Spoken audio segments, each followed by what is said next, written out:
বিসমিল্লাহির রহমানির রাহিম। এটা পোল্যান্ড থেকে টিআরসি কার্ড। আজকে 21 তারিখ জানুয়ারি মাস 2025। আজকে আমি কার্ডটা রিসিভ করলাম। আমি ভিডিওটা এখানে ধারণ করছি এই কারণে যে আমার সামনে পোল্যান্ডের একটা শহর পোজনানে বাস করি আমি। এটার ইমিগ্রেশনের অফিসটা ঠিক আমার পেছনের বিল্ডিংটা। আমি আজকে ভিডিওটা করছি এই জন্য যেন মানুষ তো যেন ভুলে না যায় এই 2 বছর কিভাবে কাটলো, এবং আমার ভবিষ্যৎ জেনারেশনের জন্য কিছু কথা রেখে যেতে চাই। আসলে আজকে পোল্যান্ডের মাটিতে আছি আমি 21 মাস 13 দিন, আর কার্ডটা আমি হাতে পেলাম 21 মাস 13 দিন পরে। যেই 21 মাস 13 দিন ইউজুয়ালি পোল্যান্ডের এই শহরে কার্ড পেতে লাগে না। কার্ডটা হয় ইউজুয়ালি 4 মাস, 5 মাস, অথবা উঠতে গেলে 6 মাস। প্রথম কথা হলো গিয়া, আমি আসছি 2023-এর এপ্রিলের 8 তারিখ। আসার পরে আমার কার্ডটা করতে পারতো চাইলে, কিন্তু ট্রেডিশনাল ওয়েতে আমাকে দেখিয়ে আমাকে প্রায় 4 মাস বা 5 মাস পরে হয়তো এই কার্ডের আবেদনটা করালো। পরবর্তীতে আস্তে আস্তে আস্তে আস্তে বিভিন্ন ধরনের পেপারের রিকোয়ারমেন্ট থাকে আসলে। আমি আপনারা জানেন আমি 21 বছর বিদ্যুৎ জ্বালানি ও খনিজ সম্পদ মন্ত্রণালয়ে চাকরি করেছি, ডকুমেন্টেশনের কাজ করেছি। আমি যে কোম্পানিতে এসেছি এই কোম্পানিতে এটা ঠিক আমি কোনো পেমেন্ট করি নাই, কিন্তু এই ভদ্রলোকের কাছ সাথে আমি 2020 সাল থেকে কাজ করছি। এই মুহূর্তে আমাদের কোম্পানিতে এই শহরে আছে 10টা দোকান, এবং ওয়ারশোতে আছে আমাদের আরো 3টা দোকান। এই 13টা দোকানের মিনিমাম 5 থেকে 7টা দোকান যারা চালাচ্ছে তারা আমার হাতে আসা। পরবর্তীতে নিচের লেভেলে যারা আছে তারাও আমার হাত ধরেই এসেছে, বা আমি কাগজপত্র প্রসেস করেছি, ডকুমেন্টেশন কিছু হলেও বুঝি, এই কারণেই এই কাজগুলা করিয়েছে আমাকে দিয়ে। এবং করোনার সময় খুব টাফ টাইম পার করেছি, যেই সময় আহ, ইন্ডিয়ার ভিসা করতে লাগে 900 টাকা, আমরা 20,000 25,000 টাকা দিয়ে বিভিন্ন রেফারেন্সের মাধ্যমে ইন্ডিয়ান ভিসা করাই। অ্যাপয়েন্টমেন্ট, দিল্লির অ্যাপয়েন্টমেন্টের প্রাইস 980 রুপি। সেইখানে আমরা 75,000 রুপি অথবা 90,000 টাকা এরকম অ্যামাউন্ট দিয়ে এক একটা অ্যাপয়েন্টমেন্ট নিয়েছি।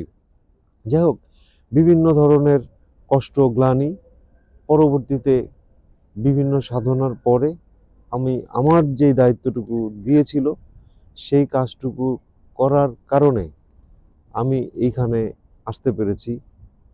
হয়তোবা আসতে পারতাম না, হয়তোবা পেমেন্ট করতে হতো, আমাকে টাকা দিতে হয় নাই, এটা সত্য কথা।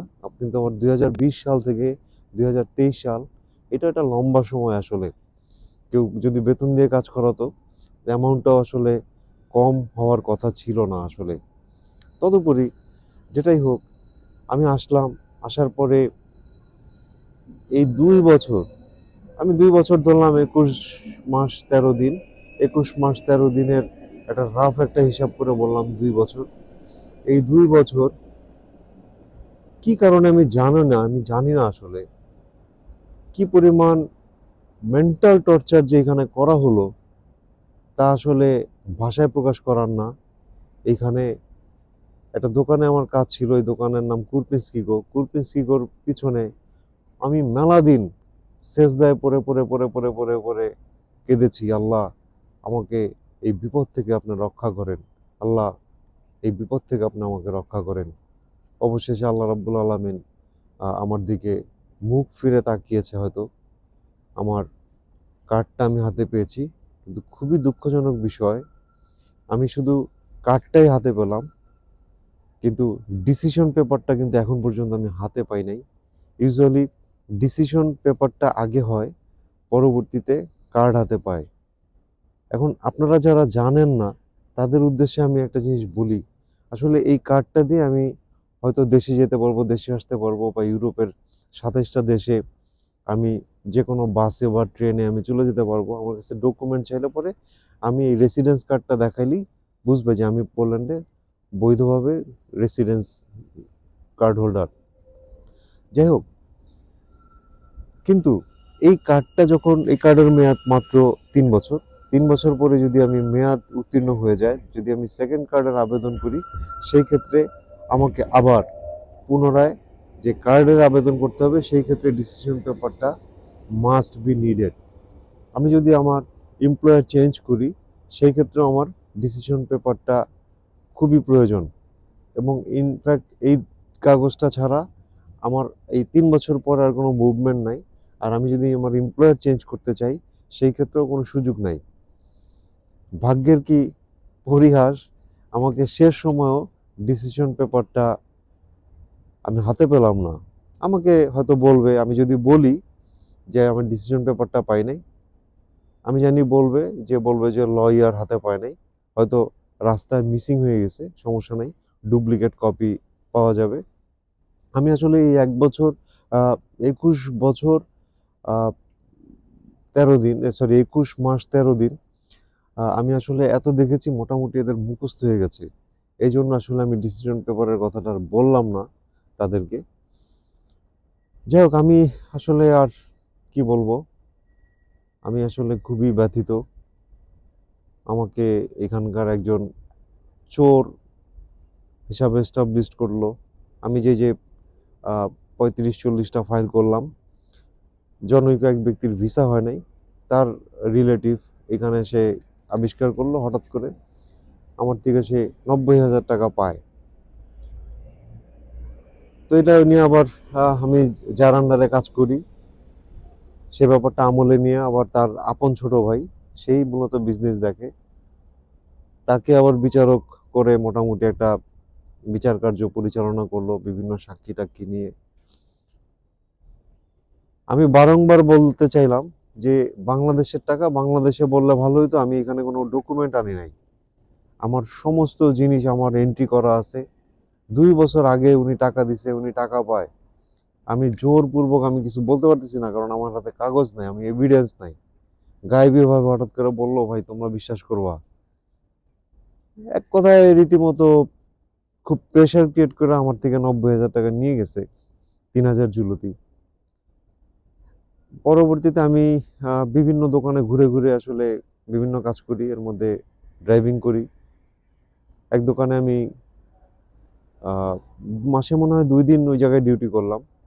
একটা হলুদ রঙের গাড়ি, হ্যাঁ, ওই গাড়িতে ইঞ্জিন অয়েলটা শেষ হয়ে গেলে সিগন্যাল দেওয়ার কথা, হয়তো সিগন্যাল দিছে, আমি খেয়াল করিনি। এখানে সব পুরনো পুরনো গাড়ি আসলে, অনেক পুরনো গাড়ি আসলে, আমাদের দেশে আসলে ওই গাড়ি চলেই না রাস্তায় এরকম, এগুলা নিয়ে ডেলিভারি দেয়। তো আমি ঠিক জানি না কোনটার মাইল মিটার কেমন, বা কোনটার কি, যেহেতু আমি মাত্র 2 দিন চালাইছি। যাই হোক, ওই মাসে আমি যে কাজ করলাম, বেতন থেকে 900 জুলতি, মানে বাংলাদেশে 27,000 টাকা বেতন থেকে কেটে তারপরে বাদ বাকি টাকা দিচ্ছে। কারণ কি, ওই জায়গায় নাকি ইঞ্জিন অয়েল শেষ হয়ে গেছিল, ওই গাড়ির নাকি ইঞ্জিন ড্যামেজ হয়ে গেছে, ইঞ্জিন চেঞ্জ করতে হয়েছে। তো এরকম অনেক গল্প, আসলে ছোটখাটো অনেক গল্প, এগুলা আসলে টাকার গল্প ছিল দেখা বললাম। আরো রেফারেন্স আছে আমার, শুধু নেয় নাই। এই গাড়িটা 2 দোকানে চলতো, 2 দোকানের ম্যানেজারের কাছ থেকেই 900 করে টাকা কাটছে। আর আমি অ্যাজ এ ড্রাইভার হিসাবে নিচে খুবই দুঃখজনক বিষয় আরেকটা, আমি এই জায়গায় ডেলিভারির কাজ করি। এই জায়গায় যে পলিশ লোক বা ইন্ডিয়ান লোক বা বাংলাদেশি লোক যারা ডেলিভারির কাজ করে, 9টা বাজলে পরে এখানকার ডেলিভারি মেশিন বন্ধ করে দেয়, কারণ এরা আওয়ার বেসিস টাকা নেয় এই জন্য। আর আমি যেই দোকানে ডেলিভারির কাজ করতে যাই, ওই দিন 10টার আগে আর ডেলিভারি মেশিন বন্ধ হয় না, এটা অটোমেটিক বন্ধ হয়, 10টার সময় অটোমেটিক বন্ধ হয়। তো আমার ইউজুয়ালি 11টা, সোয়া 11টা, সাড়ে 11টা পর্যন্ত ডেলিভারি দিতেই হয়, কারণ শেষ সময় অনেক মাঝে মাঝে প্রায় ডেলিভারি আসে। এরকম করে প্রতিনিয়ত কাজ করছি আসলে, বিভিন্ন দোকানে বিভিন্ন জায়গায় কাজ করছি। এখানে 10টার পরে সব শুনশান নীরবতা হয়ে যায়। আবার 11টার দিকে কোনো দোকান থেকে আসতে গেলে ওই বাস থাকে না, ট্রাম থাকে না, উবারে আসতে হয়। দেখেছি বেতন যা পাইছি এর অনেকটা আবার উবারেও চলে গেছে আসা যাওয়ার কারণে। আমি ঠিক জানি না মানে কি কারণে এমনটা হইল। আমি অবশ্য যার সাথে কাজ করি আমি তাকে বলছি কোনো একদিন, এত ডিটেল আসলে বলি নাই। সেও আমাকে ব্লেম করতেছে যে তোমার কোনো উন্নতি নাই, তোমার কোনো ডেভেলপমেন্ট নাই। হ্যাঁ, তোমাকে যেই কারণে আনছি তোমার কোনো ইমপ্রুভমেন্ট নাই। মানে খুব শাসানো টাসানো, আমি যেই কথা বলি তুমি তো নেগেটিভ মাইন্ডেড হয়ে গেছো। এখন আমি আসলে বিজনেস পলিসিটা না ঠিক বুঝতে পারলাম না। এখানে আমি 21 মাস কাজ করি ইউজুয়ালি। এখানে ট্যাক্স হয় হচ্ছে গিয়ে 2150 জুলতি, বাংলাদেশি টাকা হিসাব করলে প্রায় 65,000 টাকার মতো হয়তোবা। আমি সব মিলিয়ে আসলে একটু হতাশ হয়ে আমি এখানকার ট্যাক্স অফিসটা জুস অফিস বলে গেলাম।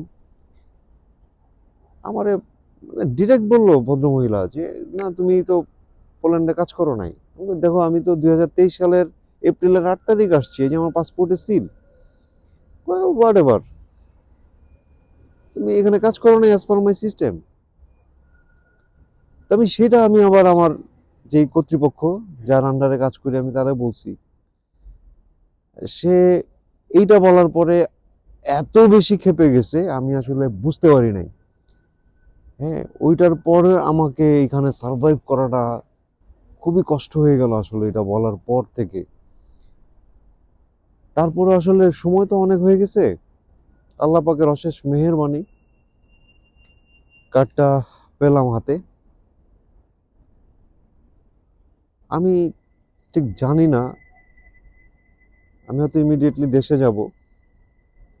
আমি ঠিক জানি না আসলে আমার কি করা উচিত। আমি কিং কর্তব্য বিমূঢ় আসলে একটা লোককে বিশ্বাস করে এত দূর পর্যন্ত এইখানে আসছি। তার সাথে রিলেশনশিপটা যদি আমি বলি, তার সাথে রিলেশনশিপটা একদিন হঠাৎ করে তার একটা বিশেষ প্রয়োজনে হলি ফ্যামিলিতে তার একটা পেশেন্ট গেছে। রাত্র 4টার সময় উনি আমাকে ফোন করে বলছে যে ইমিডিয়েটলি একটু হলি ফ্যামিলিতে যেতে পারবা, একটু যাও।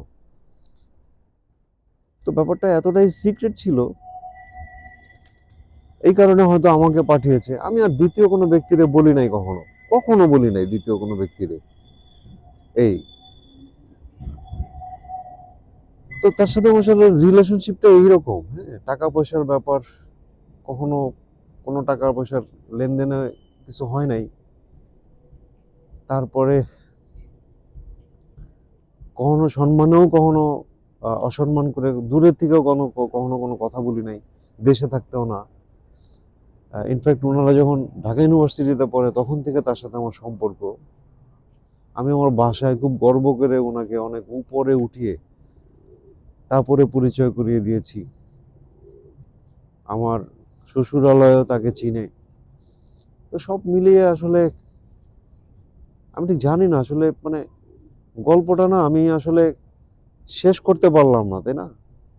কিন্তু গল্পটা এই পর্যন্তই রেখে দিলাম এই জন্য আহ, এই 1 বছর 19 মাস আমার বাচ্চাদেরকে দেখি নাই। আমার এক একটা দিন যেভাবে কেটেছে আমি কখনো বলে বোঝাতে পারবো না। আমি এখানে দ্বিতীয় কোনো ব্যক্তিরে আর বলতে চাই না। ট্যাক্সের ব্যাপারটা নিয়ে যখন আমি বলেছি, এটার যে রিয়েক্ট আমি পেয়েছি, ও মাই গড, আমি আসলে আপনার বুঝায় বলতে পারবো না। তার ছোট ভাই আমার একদিন মধ্যে এত কাট করেন কেন? হ্যাঁ, কাট পাইলে এটা দাঁড়ায় যায় ওইটা দাঁড়ায় যায়, মানে খুব স্ল্যাং ল্যাঙ্গুয়েজ ইউজ করলো। ইনফ্যাক্ট সে আমার বয়সে ছোট একটা বিষয় না, সে মালিক, আমি আমার কম বয়সী মালিকের সাথে কাজ করে আসছি। এটা ফ্যাক্ট ছিল না কখনো। ভাষা, এই ভাষা, এই ভাষায় কেউ কথা বলে? হইতে পারে বিদেশ, হইতে পারে দেশ, জানি না। আমি রেকর্ড করে রাখলাম আসলে, হয়তো কোনোদিন দেখবো আমি, এই জন্য। যদি কোনোদিন ইউটিউবেও দেই, তাও আমার প্রয়োজনে, আমার জন্য দিলাম। আর আমি যার আন্ডারে কাজ করলাম, আমি পুরা গল্পে আমি কোথাও তার নাম উচ্চারণ করি নাই। এই জন্য নাম উচ্চারণ করলাম না যে সে, যেই সম্মানটা তাকে আমি করি, এই সম্মানটা আমি সবসময় করতে চাই। ওনার বিচার আমি করতে পারবো না, হয়তো মহান রাব্বুল আলামিন এটার বিচার করবে, যদি উনি অন্যায় করে থাকে আমার সাথে। আল্লাহ হাফেজ, আসসালামু আলাইকুম।